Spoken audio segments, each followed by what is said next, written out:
Fala gurizada, 100% com vocês do outro lado da tela, tudo tranquilo? Bora começar mais um trabalho bem bacana. Antes de mais nada, nos segue lá no Instagram, @DiegoVelocímetros. Já curte esse vídeo aí, compartilha, se inscreve, ativa as notificações, tenho certeza que tu vai curtir bastante, tá? Joga esse vídeo longe aí que vai ajudar muita gente, beleza? Bora virar aqui? Deixa eu mostrar pra vocês. Peugeotzito 208 equipado com motor EB2, tá? Um motor Puritec, 1.2 litros, 12 válvulas, 3 cilindros flex. Vamos trocar o kit de correias dele. A gente já trocou, na verdade, já está pronto ali, é só sair para rodar. Mas nós vamos mostrar num passo a passo e todos os cuidados que devem se ter na troca, os procedimentos, pelo manual técnico da Doutorier. E a ferramenta, né, o kit de ferramenta que a gente vai ter que usar para ele, são essas duas aqui, na verdade, que vem no kit Raven 161015, tá? 161015. Vem com esse, parece um cachimbinho, né? Vamos dizer assim, que imobiliza o virabrequim dele lá embaixo pelo volante. E essa ferramenta que vai imobilizar então ali os comandos das válvulas para tu poder fazer o procedimento de troca, beleza? É um procedimento que na primeira vez ele dá um pouquinho de trabalho, mas vocês vão acompanhar aí as melhores cenas, as dicas, nosso ponto de vista, algumas curiosidades sobre o sistema em si que a gente observou e a gente vai passar para vocês também. E todos os macetes possíveis, vamos dizer assim, todas as dicas possíveis que a gente conseguiu montar nesse vídeo para jogar aí para vocês, tranquilo? Então, acompanhem nas melhores cenas que valem muito a pena. Bora lá, gurizada! Peugeot 208, motor 1.2, 12 válvulas, 3 cilindros, tá? É um motor EB2, mais conhecido aí como Puritec, tá? Esse cara aqui tem exatos 83.500 km registrados no odômetro, nem mais nem menos, e ele vai passar aí por um procedimento de troca da correia dentada. Esse cara utiliza uma correia dentada banhada a óleo, né? Então ela fica dentro do motor aqui de fato, a gente consegue enxergar ela ali, ó. Tá ali ela, tá pretinho ali. E para isso, então, lógico, se faz necessária aí a remoção do coletor de admissão, da tampa das válvulas, né? Lá embaixo tem algumas especificações aí que a gente vai mostrar para vocês também. Mas a princípio é tranquilo. Talvez o mais difícil aqui seja a remoção do coletor de ADM. A gente vai fazer junto esse processo aqui, tá? Eu nunca troquei a correia deste motor. Vai ser a primeira vez também. Mas acredito que não vai ter aí nada fora do normal. Então é muito importante providenciar o kit original, né? Eu acredito que nem tem esse kit paralelo ainda. Correia dentada, polícia de apoio, tensionador, a junta da tampa das válvulas, a correia da bomba d'água dele é uma correia elástica, uma correia 3PK bem pequenininha, tá? E depois ele tem essa outra correia maior com um tensor, então pode trocar só a polia a princípio. E talvez, né, a necessidade de troca do retentor lá embaixo, dianteiro do virabrequim. Mas pelo que eu andei analisando, se fizer a remoção direitinho lá da flange de apoio, né, em instalação aí não teria necessidade de troca, não teria questão de vazamentos, beleza? Depois aí possivelmente num outro vídeo a gente vai comentar algumas particularidades desse carro aqui, desse motor, desse sistema em particular, beleza? Então, bora lá, bora começar a trabalhar nele. E vocês vão acompanhando aí as melhores cenas do passo a passo. Bom, o primeiro passo aqui no nosso motor EB2, para chegar na distribuição dele, é arrancar o coletor de admissão dele fora, porque a tampa das válvulas aqui precisa ser removida, tá? Então, o que eu posso dizer como primeira impressão, como primeira vez que a gente está desmontando? O coletor ele tem um acesso relativamente chatinho, tá? Nós precisamos remover aqui o tubo distribuidor do combustível, né, a flauta dos bicos aí fora. Talvez, numa próxima remoção aí, talvez não tenha tanta necessidade assim, mas nós tiramos fora a flauta dos bicos, que a princípio não dava acesso para sair o coletor. Tiramos essa mangueira do ar quente fora aqui também, só deslocamos ela para trás, é uma travinha, tem que ter muito cuidado para não perder ela. Aqui, ó, esse modelo. Tá? Porque essa mangueira empata no acesso ao coletor também, para ele cair fora daí, e a bateria teve que sair fora também. A bateria era só encaixada aqui na moldura, não tem parafuso que fixa ela, tá? Então se tu der uma leve forçadinha para cá, com cuidado, a bateria sai fora. Aí o que acontece? O coletor ele fez essa volta aqui para sair assim, tá? Adriano, pega o coletor para nós aí, por favor. Vamos tentar dar uma ilustrada pro pessoal aqui. Ó, o coletor ele fica nessa posição e a gente teve que vir girando ele aqui uns 90 graus assim, ó, tá? Para ele conseguir saindo para cá, ó. E ele tem aqui atrás dele, ó, apenas 4 parafusos de fixação, tá? Segura ali para mim, por favor, nessa posição aqui. Tem esses 2 parafusinhos e esses 2 parafusinhos, tá? 4 parafusos de fixação apenas. Aqui fica a válvula do canister dele presa, é só deslocar a borrachinha pro lado. E aí ele tem nesses pontinhos assim, ó, tem várias... Obrigado, Adriano. Tem vários pontos do chicote, né? Esses grampinhos aqui, por exemplo, ó, do chicote que pega aqui na tampa, pega 3, dos conectores dos injetores, né? Tem um terra que vai ali também, aqui para baixo, né? Então tem que deslocar todo o chicote, né? O chicote até é fácil de tirar fora, é fácil de visualizar. E então, o coletor fazendo essa curva para cá, a gente conseguiu tirar ele de boas aí, tá? Depois que a gente desmontou essa galera aí. Se alguém tem alguma outra experiência aí que possa compartilhar, de repente tirar o motor do suporte, né? Apoiar com cavalete, baixar um pouco o motor, talvez ganhe um pouco de acesso, pode ser isso, me veio agora na cabeça. Mas num primeiro momento, dessa forma, é possível, tá? Dá para desmontar aí sem problemas. Agora então, é remover a tampa das válvulas fora, né? Soltar todos esses parafusinhos, para preparar depois então aí para a fase do motor. E aqui a princípio não tem nada demais, né? Mesmo esquema. Libera o chicote aí no que for possível, ó. Consegue simplesmente tombar ele para cá quando tu solta dos bicos fora. Aqui tem mais um grampinho. Tem que tirar ele fora daqui, daqui a pouquinho ele cai fora. E aí então a tampa está aí. E aí a gente vai ver pela primeira vez o nosso motor por dentro. Só soltar os parafusos da tampa. Aqui nessas pontas tem um também, não sei se a parafusadeira chega ali. A tampa não tem nada demais, só tem um parafuso específico lá, que ele é como se fosse um prisioneiro, né, para um terra, que vai exatamente aqui entre meio esses 2 grampos aqui, ó. E aí a tampinha tá fora, tá? E lógico, tem que tirar bobinas. Tem um tubinho de vácuo aqui que pega da membrana também. Não é nada demais, tá? Bater o olho, tu já vê que é necessário cair fora já.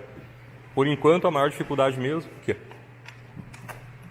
foi só para remoção do coletor mesmo. Mas que talvez baixando o motor teria tido até mais acesso para cima, né? Talvez teria saído com maior facilidade. Talvez não tivesse a necessidade de remover os injetores também. Os injetores são apenas 2 parafusos aqui, ó. Tá? E o tubo distribuidor não fica em contato com o coletor. Apesar dele ficar aqui, né, nessa posição, por assim dizer. Mas o tubo distribuidor pode ser removido sem a necessidade de remover o coletor, tá? São 2 parafusos. Ó, ali e ali, né, aqui e aqui, que prendem então ao cabeçote.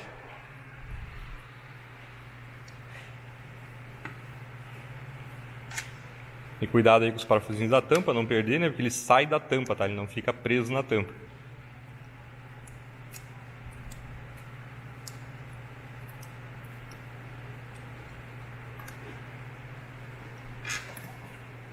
Beleza. A gente contou certo. Todos os parafusos estão fora. Aí agora é aquela forçadinha pelos lados. Aqui no meio deve ter parafuso também, Adriano. Deve ter 3 parafusos aí no meio. Já pode soltar para nós também. Confere tudo, não força em excesso, que no final das contas vai sair. Agora ela sai. Lógico que a gente deu uma quebradinha na pressão, né?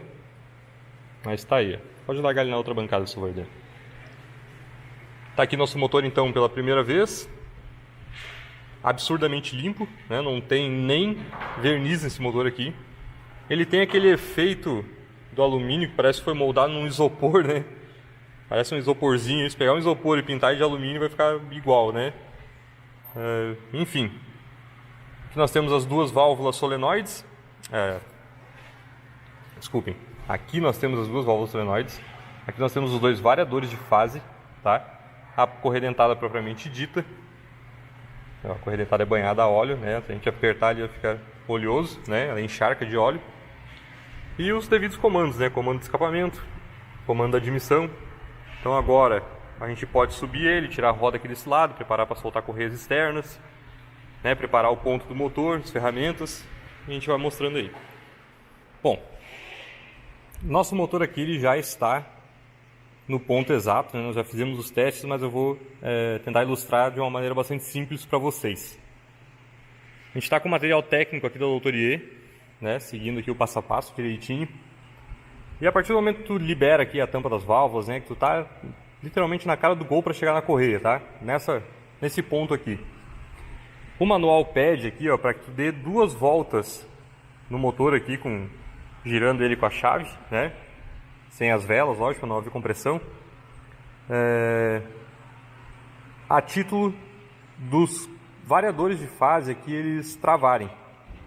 Tá? Porque o variador, né, como ele pode variar o comando de válvulas, os variadores precisam travar. Como tu vai girar ele na mão, não vai ter acionamento das solenoides.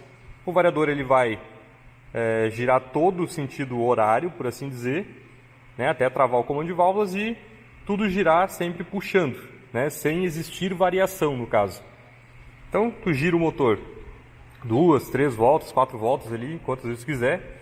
E depois para um teste, pode pegar uma chave de boca número 21 e aí nesses sextavados aqui, ó, tu consegue dar uma mexidinha, né? Deixa eu ver se eu acho aqui, ó, o ponto para vocês, da onde está aqui a informação.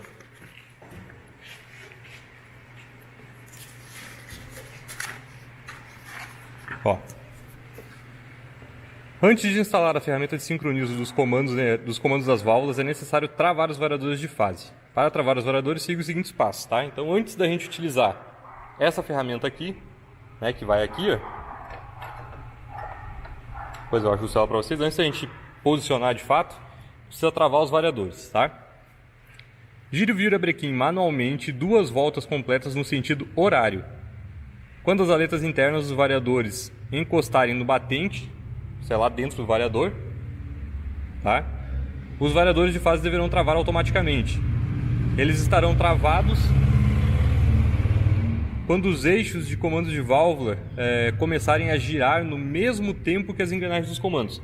Então, para a gente enxergar isso aqui, a variação é muito pouca, tá? É milimétrica, na verdade, não é quase imperceptível para a gente a olho nu. Então tem que prestar muita atenção.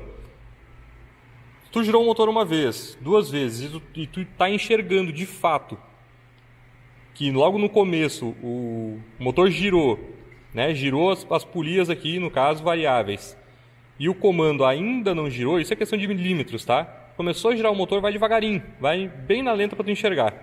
E aí tu bate o olho, né, de cima para baixo aqui entre polia e comando, tu vai enxergar que a polia vai se movimentar ligeiramente em sentido horário e o comando parece que ficou parado. Tá? E aí depois o comando começa a girar junto. Isso serve para os dois. Por isso que pede para tu dar 2 voltas ou até mais, para tu ter certeza que os comandos, os variadores então travaram, né, na posição horária, e tu conseguir então, girou o motor, girou os comandos de válvula, tá? Não tem erro. Aí ele te dá mais uma observação aqui, né? Verifique se os variadores de fase estão bloqueados, na sequência já. Tente girar levemente os eixos comandos nas 2 direções, figura 2 ali, ó, através da parte sextavada de cada eixo, tá? Neste momento, os eixos não deverão girar. Então o que tu vai fazer aqui, ó? Tu vai pegar a chave 21, vai botar aqui e devagarinho, lógico, sem forçar, ó, tu vai tentar, ó, tô tentando puxar para baixo aqui, sentido horário, tá? Não vai. Tô tentando levar para cima, sentido anti-horário, não vai, tá? Comando de escapamento, então, tá com o variador travado. Vamos lá na admissão fazer a mesma coisa? Ó, tô tentando girar ele, não vai. Sentido horário, não vai também. Enquanto tu conseguir fazer esse movimento, é porque o variador não travou, tá? E isso vai servir de diagnóstico para os motores aí com maior quilometragem, de repente lá na segunda troca de correias. Tá? A correia aqui ela é determinada pelo fabricante para troca em 30 mil quilômetros. Desculpem, 80 mil quilômetros. Nós já estamos nos 83, né? E os variadores estão funcionando normalmente. Aí depois tem uma outra observação aqui também. Caso os variadores de fase não travem, né? Tu fez o primeiro procedimento, girou o motor, mas os variadores não travaram, tá? Não travem, siga os seguintes passos. Gire o comando de válvulas da admissão, esse cara aqui. Gire o comando da válvula de admissão lentamente no sentido anti-horário, até acontecer o travamento interno do variador. O ângulo desse giro não deve ser, o ângulo desse giro deve ser de no máximo 30 graus. Neste momento o variador deverá travar, tá? Então se tu pegar aqui a chave, botou lá e tu conseguiu girar ele anti-horário, o comando, só o comando, no máximo 30 graus, tá? Como mostra o desenho ali, não sei se pega o foco direitinho aqui, ó.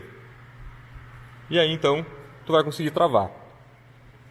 No comando do escapamento, girar ele lentamente no sentido horário, tá? Então a admissão é anti-horário e escapamento é horário que tu vai girar.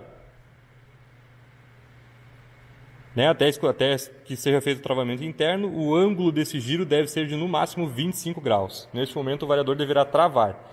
Isso não é uma coisa que tu vai conseguir escutar, tá? Tu não vai escutar o variador travar, vai dar um clack lá dentro ou coisa do tipo. Tampouco vai sentir na mão. Mas o teste depois de tu conseguir movimentar o comando, né, de um lado para o outro e o variador mexer junto, tá travado, tá? Se tu mexer o comando e o variador fica paradinho, não travou. Mexeu o comando, mexeu o variador, tá travado, beleza? E aí uma última observação aqui.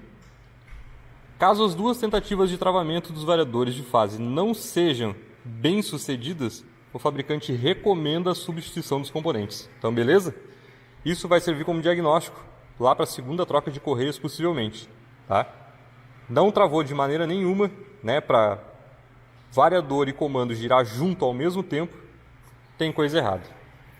Então, a partir daí, ele dá alguns outros passos, como nesse quadrado que a gente tem aqui, ó. Deixa eu botar essa ferramenta para cá.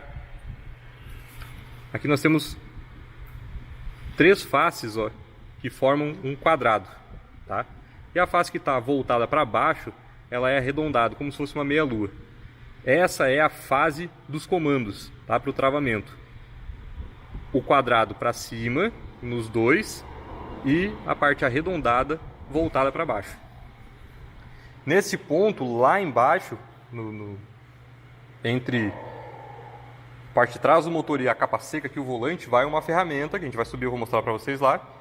Vai uma ferramenta que faz a fase lá embaixo também, como se fosse um eixinho, um pininho, tá? E vai imobilizar o giro do motor, tanto em sentido horário como anti-horário. Fechou o sincronismo, a ferramenta então vai se encaixar aqui, ó. Deixa eu trocar de mão aqui que eu mostro para vocês.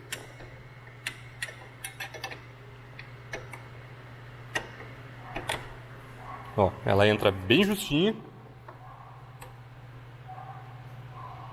Aí tu pega emprestado 2 parafusinhos das tampas e bota aqui para segurar ela e o motor já está imobilizado. Essa ferramenta ela pode ser ajustada aqui, ó. Tá? Tu pode ajustar essa ferramenta aqui, né, conforme a abertura, provavelmente ela vai servir para algum outro motor também. E aí então tu vai conseguir ter certeza aí da fase, beleza? Então, neste momento, nosso motor está totalmente mobilizado, 100% sincronizado. Ó, vendo o nosso motor aqui levemente por baixo, ó, sem correias Poli-V, né, correia da bomba d'água elástica, sem a polia da ponta do virabrequim aqui, que eu vou mostrar um macete dela depois para vocês, sem a polia do tensor ou sem o tensor, enfim, é hora de tirar essa tampa aqui, ó. 4 parafusinhos dessa, tá? O Adriano vai tirar para nós ali. E aqui, ó, nós temos a ferramenta, né, muito parecida, inclusive, com um cachimbinho, né, cachimbinho do Popeye lá, ou muito parecida com a ferramenta do THP, né. Na verdade é idêntica, não fosse a questão de diâmetros, né. Tá aí, ó, bem travada, ela fica meio bambinha mesmo, tá, não tem problema, mas tá bem fasado lá, bem travado. Ó, feita a remoção da tampinha então, nós vamos ter aqui do lado esquerdo, né, olhando de frente aqui, ao lado esquerdo vai estar o tensor da correia dentada, ao lado direito vai estar a polia de apoio. Pode remover os dois, tá? Tira os dois fora aí. E boa. E aí tu solta o parafuso número 18 aqui do meio dessa polia, né? Isso aqui é chamado de cubo, tá? Cubo do virabrequim. O virabrequim de fato vem só até ali, só até ali a ponta dele ali dentro. Depois tem um cubo que dá o acesso aqui para fora, tá? Tira o cubo e tira a polia de baixo. E a correia, como vocês podem ver, ela tá solta aí dentro agora, tá? Literalmente seria só puxar ela lá para cima. Aqui, ó. Esse aqui é o cubo, tá? E a polia, eles se destacam um do outro aqui, ó. Reparem que ele tem um dente aqui, né? Isso é muito importante depois lá para uma posição exata de encaixe. Rolamentinho de apoio. E aqui o nosso tensor. Esses dois rasgos aqui atrás vão pegar numa nervura que tem aqui, por assim dizer. Eu nem sei se alcança lá na verdade. Segundo o material que a gente deu, ele parece que ele fica solto mesmo, tá? Mas, por via das dúvidas, bota lá. Como vou confirmar isso ainda para passar a informação correta. Próximo passo aqui então é tirar as polias variadoras, né? E aí a correia dentada, tá? A correia já está solta aqui, mas ela não sai sem tirar as polias. Então, ó. Aqui saiu uma polia, tá? Lembrando que ela tem um dentinho de encaixe ali, então não tem como colocar ela fora de posição. E a polia do escapamento tem um EX aqui, ó, tá?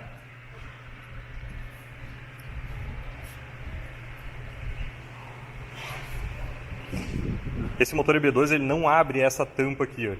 Então o trabalho é todo feito assim mesmo, desmontando de fato o sincronismo todo.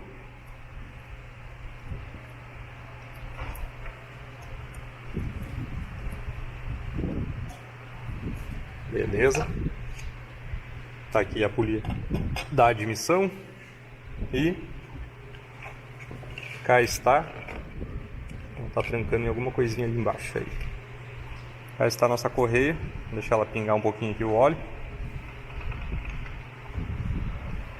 Tá aí nossa correia, perfeito. Sem nenhum tipo de avaria. E todo o nosso sincronismo aqui removido. Beleza? Então aqui, lógico, não tenho que limpar, né? Óbvio. É só de fato já montar a correia nova. Botar aí os novos parafusos, né? Dos comandos direitinho. Lá embaixo a mesma coisa. Vocês perceberam que a gente não removeu lá embaixo o retentor, né? O retentor ficou lá. É um retentor bastante caro. E se tu tiver bastante cuidado, tu não estraga os lábios do retentor. No remover o cubo e polia dali. Então, não necessariamente, né, seja obrigatória aí a troca do retentor. Se tiver uma determinada quilometragem avançada, ou enfim, ou já tiver algum vestígio de vazamento, óbvio, vai trocar ele.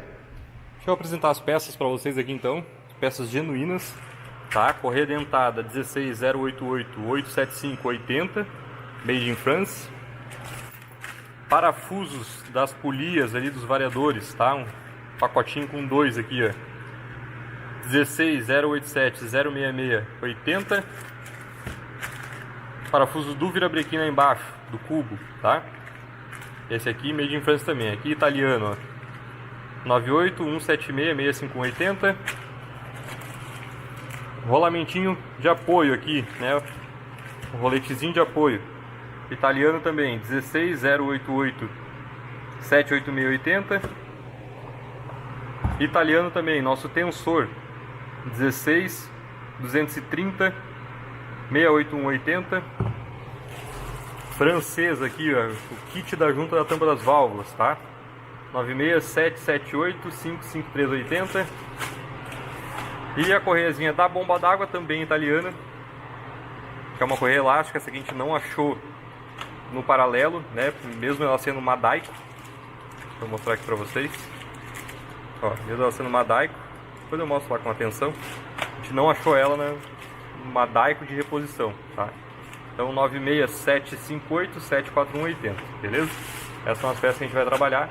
Bora abrir a correia dentada aqui, especificar ela, inspecionar ela e vamos partir para a instalação. Correia dentada nova então instalada.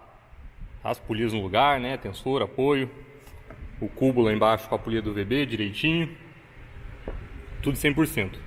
A polia do VB lá embaixo, ela tem uma borda maior que fica voltada para trás, tá? Tu vai ver que ela só encaixa de um sentido, então não tem como tu montar errado, tá? Então tá aqui, as ferramentas direitinho, essa aqui, é lá de baixo, tudo em ordem.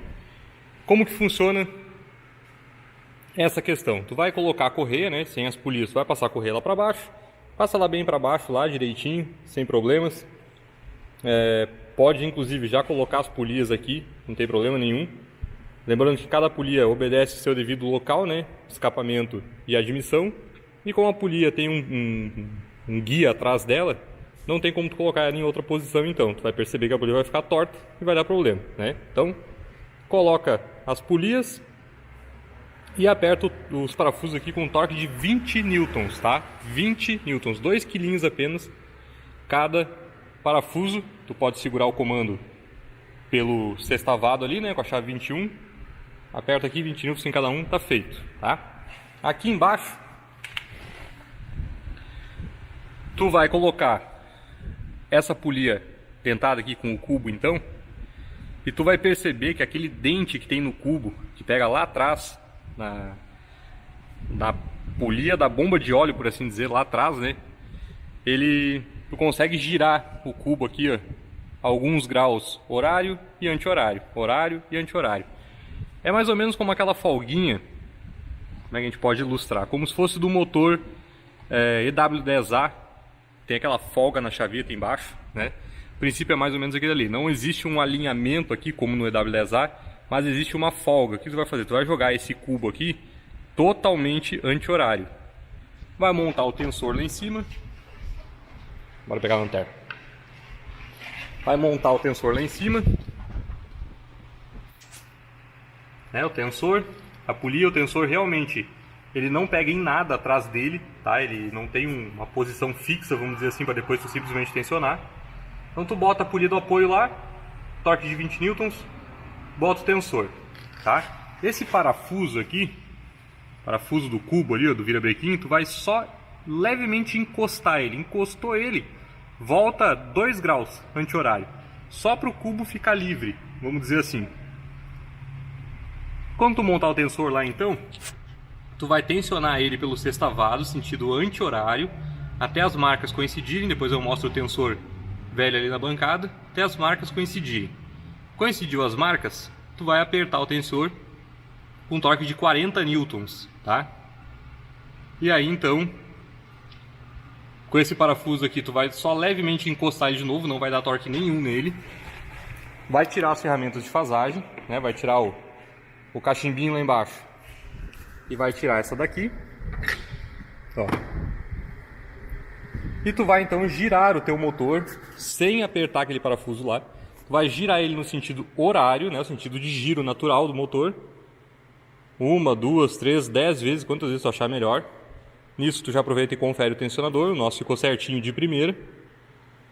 E mesmo sem apertar lá embaixo então, né, tu girou ele, posicionou o motor de novo. Entrou a ferramenta de fasagem lá de baixo, do virabrequim. Essa aqui. Deixa eu trocar de mão aqui, a mão esquerda não tem muita coordenação, né? Essa aqui. Entrou aqui também. Vocês podem ver que ela entra justinho, né? Fica perfeito. O motor está 100% fasado. E aí então tu vai terminar de torquear as polias. Tá? Tu vai dar mais 120 graus nessas polias aqui.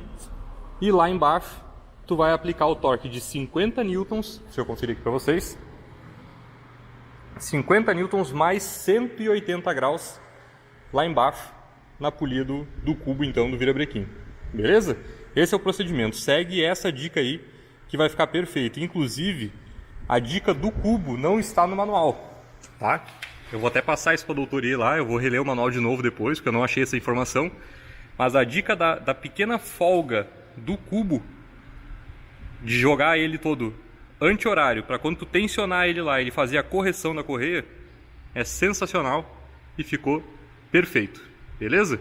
A partir daqui então, né, depois de torqueado, é só montar a tampa ali de volta, observa se precisa trocar a junta, né, essa tampa plástica, a vedação dela é por uma junta, e remontar tudo de novo aí, tampa das válvulas, né, preparar o motor aí para simplesmente voltar a funcionar, beleza?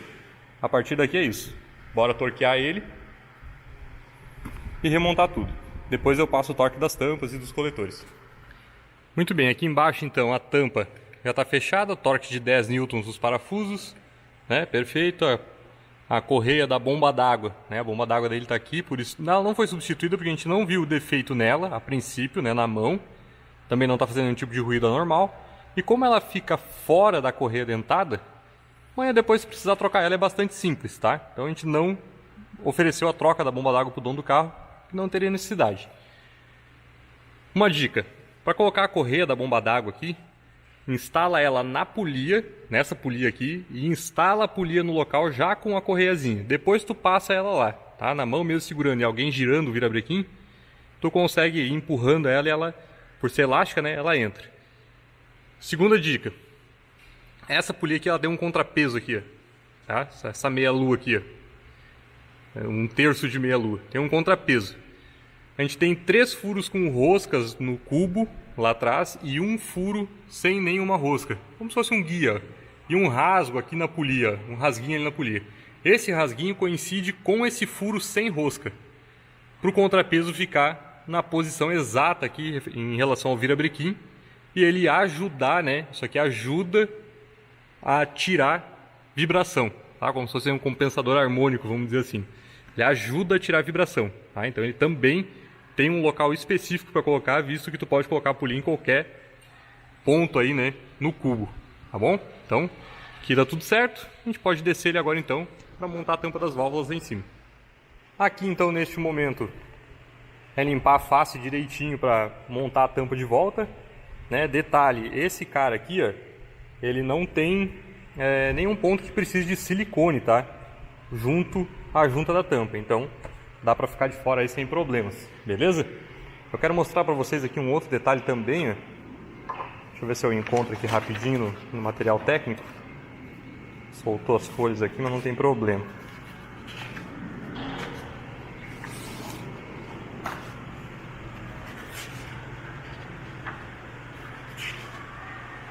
Aqui, ó. A tampa das válvulas, ela tem... Só um pouquinho, Adriano. A tampa das válvulas, ela tem aqui uma ordem específica para remoção e para instalação. Tá? Então é só seguir essa ordem aí, ó. E o torque vai ficar perfeito. Torque de 8 newtons apenas. Tá? A gente costuma botar um pinguinho de travinha nos parafusos, para não ter risco aí de amanhã depois acabar soltando. Olha só, uma particularidade desses injetores aqui, ó, é que eles têm 4 pinos, tá? 2 são para o acionamento do injetor propriamente dito, e 2 são para o aquecimento do injetor, pelo fato dele ser flex e não contar mais com o tanque de partida frio. Tá? Uma evolução aí. Então é um bico aí que, quando tu for colocar uma máquina para limpeza, por exemplo, tu tem que ter o diagrama dele primeiro, para saber quais são os fios, os pinos, né, responsáveis aí por acionar o eletroinjetor, e aí tu não corre aí nenhum tipo de bobeira, beleza? Lá já está sendo montado, né, o corpo de borboleta, o Adriano está encostando os parafusinhos aí, ó, a gente também tirou ele para limpar, tava bem sujo, uma borboleta bem pequenininha, o coletor já está torqueado, coletor e tampa seguem o torque aí de 8 newtons cada um, tá? O coletor a gente torqueia ele do meio para fora, né, os dois do meio, depois os dois de fora, beleza? A gente vai voltar com os injetores, acabou que a gente precisou soltar aqui, né, o apoio do motor, o suporte do motor, mas enfim, correia nova já está instalada ali da Poliv, a polia, né, bacana. Bora botar os injetores ali, esses são um pouquinho chatinho acesso para os parafusos, mas vai com um espelhinho, ligar toda a elétrica do carro de volta, né, que foi desligada, conferir tudo, instalar a bateria e ver esse cara funcionar. Já estamos montando o Peugeotzito de volta. Aqui o detalhe do tensor, tá? Que apesar dele ter esses 2 rasgos aqui atrás, ó, ele não pega em nada lá na parede do bloco, tá? E aqui a marca, né, tem um entalhezinho ali que bate com aquela outra marquinha ali que quando tu tensiona anti-horário, aquela marquinha desce e eles têm que ficar alinhadinho então e mata a charada, beleza? A gente aproveitou, por mais que a gente não mexeu na bomba d'água, mas o aditivo dele, a gente fez uma troca aqui, né, por 3 litros de pronto uso. Esse produto é o produto original dele, tá? O Extend Life orgânico aqui, né, o coolant. Segue a norma PSA número B715110, tá? Foi 3 litros dele então aqui. e pronto, tá? Na sequência já bota a roda direitinho, a gente vai limpar ali, deu uma sujada, né, normal, e já fica tudo 100%, tranquilo? E aí eu mostro pra vocês o cara funcionando e a gente vai aí para algumas considerações aí a respeito do carro. É isso aí, senhores, olha o nosso motor funcionando aí, ó, sereno, né? Ele é um motor que trepida bem pouco, de fato, né? Talvez até pela própria tecnologia da polia ali, né? E o que mais tem aí dentro dele, né? Mas tá aí, nosso motor recebeu então a correia dentada nova, tensor e polia, os parafusos novos, junta da tampa das válvulas, correia da bomba d'água, correia poliveio e polia, tá? Correia poliveio e polia. Correia poliveio e polia nós tivemos que mudar a medida, tá? Nós alteramos a medida da correia e da polia em si, proporcional, e serviu. Senão eu teria que comprar isso original dentro da concessionária também e pagaria um valor relativamente alto, tá? Sem necessidade, né? Então tá aqui, amanhã ele sai para teste de rodagem. Já fica tudo certinho, né? Motor 3 cilindros, é um motorzinho barulhento mesmo, é um motorzinho tremedor de natureza, né? Isso é fato. É isso aí. Um motor que chega no ponto e ele sai no ponto aqui da oficina, beleza? Trocamos o aditivo lá então e deixamos o corpo de borboleta aqui lavado já também para ficar 100%. A gente volta aí para provavelmente a nossa última cena. Bom, vamos lá. Minha experiência aí, né, minha primeira experiência nesse serviço então com esse motor EB2 aqui, tá? Nosso motor Puritec. Bom, ele é um motor relativamente fácil de se trabalhar, né? A gente tem um acesso tranquilo no cofre todo, né? Pelo fato de ser um motor pequeno. Como vocês puderam observar no vídeo aí, todo o procedimento de troca da correia dentada, a gente não precisou nem mexer no suporte do motor aqui no apoio, então não precisa estar apoiando com um cavalete lá por baixo, né? Enfim, isso de certa forma te traz um pouco mais de conforto para trabalhar. Apesar de que o coletor é um pouco chatinho para remoção, né? E talvez, de repente, né? Não vou discutir com engenharia, lógico, mas talvez essa situação poderia ser ao contrário, então, né? Escape para trás e admissão para frente, tu teria um acesso melhor aí, um campo de visão melhor aos parafusos, tá? Mas enfim, não é nada absurdo não, tá? Então, o motor é muito bacana, né? Um motor de 1.2 litros, 12 válvulas, 3 cilindros, flex. Hoje, sem sombra de dúvidas, é um dos motores 3 cilindros mais bem construídos, vamos dizer assim, né? Tem uma eficiência energética absurda esse motor. Se vocês assistirem aí vários reviews aí da internet, né, e pegarem vários relatos de proprietários hoje que já estão com o carro há certo tempo e tal, daria para dizer hoje de boca cheia que é o caso mais econômico de combustível dos motores 3 cilindros, né? Talvez com exceção aí ao turbo, né, ao TSI turbo de repente, enfim. Mas falando de aspirado propriamente dito, esse cara aqui parece que está levando a vantagem sobre todos, tá? Sobre todos. É um motor de fato francês, né? Um motor importado aqui no Brasil. Desculpem o eco, a oficina já está fechada já. Mas é um motor muito bacana, tá? Muito bacana mesmo, muito bem construído, aparentemente. Algumas particularidades, por exemplo, a bateria dele aqui, vocês podem reparar que é um motor relativamente pequeno, mas é uma bateria relativamente grande, tá? Uma bateria de 60 amperes com um CCA, um EN aqui na verdade, né? De 600 A, então é uma bateria com capacidade de partida bem alta. E a gente pode observar aqui, ó, que a gente tem aqui o que muita gente chama de sensor, mas na verdade essa pecinha aqui é um calculador, é uma centralzinha, vamos dizer assim, com 2 fios que trabalha por rede, tá? Essa peça, em parceria ao módulo do motor e ao alternador, que também tem um calculador dentro dele, isso aqui consegue ser feito um gerenciamento de carga muito inteligente, tá? Vamos pegar uma situação, por exemplo, está em subida, né? Em subida com o ar ligado, enfim, e aí tu vai precisar de bastante carga, tu vai colocar bastante carga em cima, tu vai ultrapassar um caminhão, por exemplo, ou enfim, o conjunto consegue gerenciar o desligamento do alternador, né? O alternador vai parar de produzir carga, com isso ele vai ficar com um giro mais leve, vamos dizer assim, né?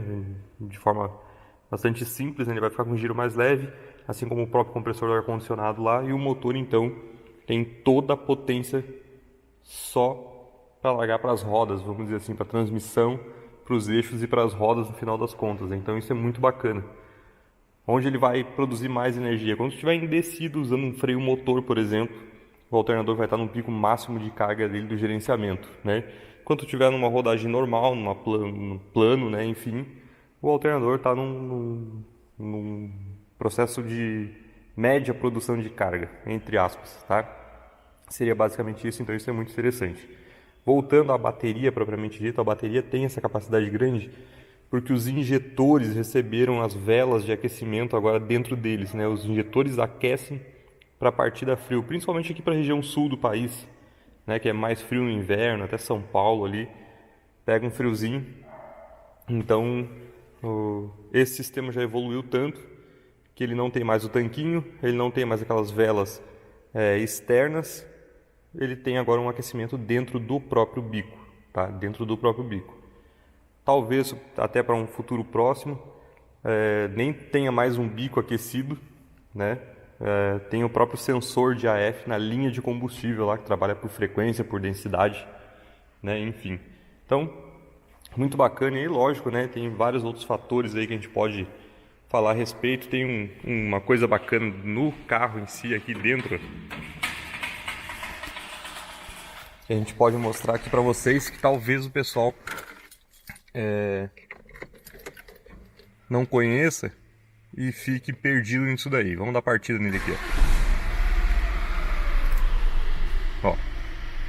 Esse motor está funcionando, tá lá em aproximadamente 800 RPM, mais ou menos, né? E se a gente pisar na embreagem, ó, tô com o pé aqui, tá? Vou pisar lá, repara o que acontece ali, ó. Olha como a rotação sobe. Vou soltar a embreagem. Olha como a rotação desce. Vou pisar de novo. A rotação sobe. Aí se porventura a gente pisar no freio junto com a embreagem, a rotação vai descer. E a gente gosta de ficar segurando carro engatado em sinaleira, né? Enfim, farol aí, ou na subida com o pé na embreagem, então a rotação baixa com o pé do freio. Se eu tirar o pé do freio, a rotação volta a subir. Por que a rotação sobe quando a gente pisa na embreagem?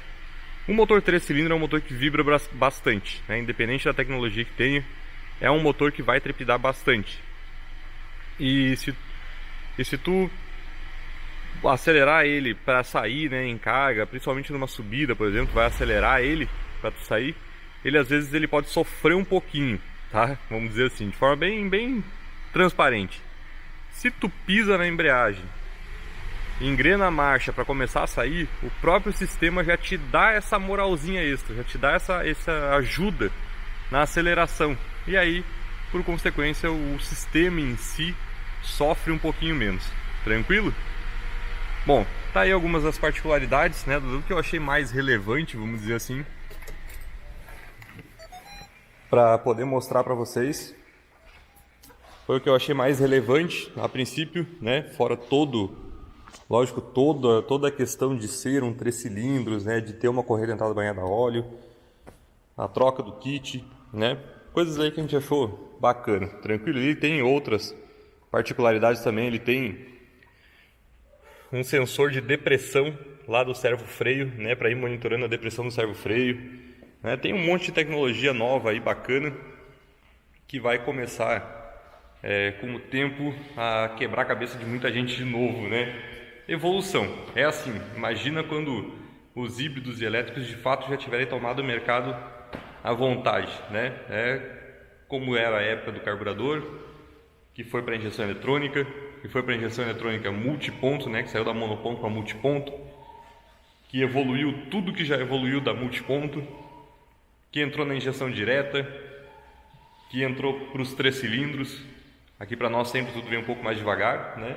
E que também chegou aí nos híbridos e elétricos, tranquilo? Mas é isso aí, espero que vocês tenham gostado. Procedimento relativamente tranquilo de se executar. Dá um pouquinho de trabalho na primeira vez, mas é bem de boas, tranquilo? Aproveita e nos segue no Instagram, @DiegoVelocímetros. Curte nosso vídeo aí, compartilha, se inscreve, ativa as notificações no sininho. E-mail na descrição para quem quer trazer o carro aqui para a oficina. Grande abraço aí para vocês e até o próximo.